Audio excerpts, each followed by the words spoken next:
Hi, ich bin On Camera und in diesem Video lerne ich einen neuen Tanzstil. Wenn ihr an Tanzen denkt, denkt ihr wahrscheinlich an Hip-Hop, Breakdance, Ballett oder vielleicht sogar Standardtanz. Aber heute geht es um meinen Tanzstil, über den deutlich weniger gesprochen wird. Und zwar über Contemporary. Und ich muss ehrlicherweise sagen, für jemanden, der seit Jahren Hip-Hop tanzt, wusste ich zunächst auch nicht, was Contemporary eigentlich ist. Deswegen erkläre ich es euch jetzt. Contemporary, auch zeitgenössischer Tanz genannt, ist ein moderner Tanzstil, der sich aus verschiedenen Tanzformen entwickelt hat. Dazu gehören unter anderem Ballett, Modern Dance, Jazz Dance, Improvisation und andere Bewegungs- und Kunstformen. Das Besondere dabei ist, dass Contemporary nicht an feste Regeln gebunden ist. Statt immer die gleichen Techniken oder Schritte zu verwenden, geht es oft darum, Bewegung kreativ einzusetzen und Gefühle oder Geschichten zu vermitteln. Viele Menschen beschreiben Contemporary deshalb eher als eine Art Ausdrucksform als einen Tanzstil. Die Tänzer versuchen häufig Emotionen wie Hoffnung, Trauer, Freude oder Unsicherheit durch ihre Bewegungen sichtbar zu machen. Dadurch wirken Choreografien oft sehr persönlich und können bei jedem Tänzer anders aussehen. Typisch für Contemporary sind fließende Bewegungen, große Armbewegungen, Sprünge, Drehungen und die Nutzung des gesamten Raumes. Anders als bei vielen anderen Tanzstilen, wir klammern Breakdance jetzt mal aus, wird auch der Boden intensiv genutzt. Tänzer rollen, gleiten oder bewegen sich bewusst vom Stehen in den Boden und wieder zurück. Dadurch entstehen oft sehr dynamische und kreative Choreografien. Ein weiterer wichtiger Bestandteil ist die Arbeit mit dem Körpergewicht. Tänzer lernen Spannung und Entspannung gezielt einzusetzen. Manche Bewegungen wirken leicht und schwerelos, andere kraftvoll und vielleicht sogar etwas chaotisch. Wenn man Contemporary und Hip-Hop vergleicht, fallen einige Unterschiede auf. Hip-Hop ist meist mehr mit dem Beat verbunden und lebt vom Groove, Rhythmus und starken Akzenten.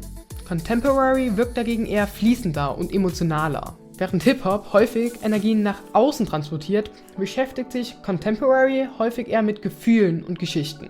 Trotzdem haben beide Tanzstile etwas gemeinsam.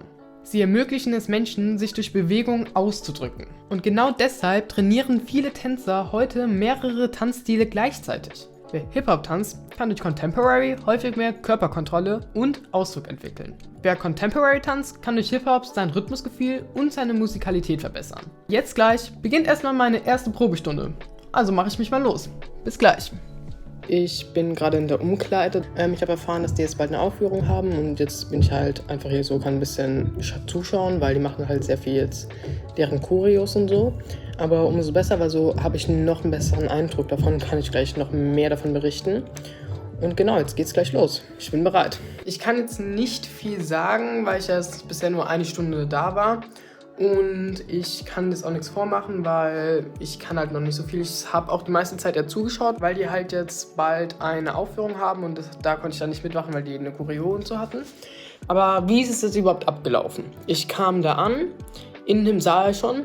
Dann wurde mir jetzt gesagt, so Schuhe ausziehen. Ja, man macht das halt auch viel mit Bodenteilen und Drehungen und so und das ist natürlich sockig besser. Hätte ich mir denken können, aber ich war dann trotzdem kurz verwirrt. Beim Aufwärmen war es auch ein bisschen anders als beim Hip-Hop. Und zwar, wir haben als erstes die Schritte sozusagen, die wir im Aufwärmen benutzen, ohne Musik erzählt bekommen langsam. Und mit der Musik haben wir dann das sozusagen dann darauf gemacht. Es war dann sozusagen ein Beat lang, aber man wurde dadurch durch Bodenteil und Drehung und allem möglichen schon sehr warm. Wenn wir direkt schon beim Boden bleiben, ich hatte ja bei meinem Erklärvideo gesagt, es ist sehr viel Boden. Genauso war es auch. Aber es ist mehr Ballett, als ich gedacht hatte. Und zwar, Ballett ist ja eine der Ursprünge auch von Contemporary. Und es gab wirklich sehr viel Ballett. Also nicht nur das Aufwärmen war Ballett, sondern auch generell in den Choreos war ganz viel Ballett. Die Schritte hießen genauso wie bei Ballett und das hatte ich so extrem nicht erwartet. Vorhin hatte ich gesagt, dass der Raum auch sehr intensiv benutzt wird. Und genau das stimmt. Also die Leute gingen wirklich von links nach rechts, von vorne nach hinten und alles. Und ja, das sind so meine Erfahrungen. Ich werde aber bei Contemporary nicht weitermachen. Ja, es war mir halt ein bisschen zu viel Ballett. Wenn euch aber sowas wie Ballett Spaß macht, dann ist es wahrscheinlich auch eine sehr gute Alternative zu Ballett. Und ja, probiert es gerne mal aus. Wenn euch das Video gefallen hat und ihr mehr von dieser Art sehen wollt, dann abonniert gerne, like gerne, dann sehe ich, dass es euch gefallen hat und dann werde ich vielleicht irgendwann wieder sowas Ähnliches machen mit einem anderen Tanzstil. Genau, dann bis zum nächsten Video.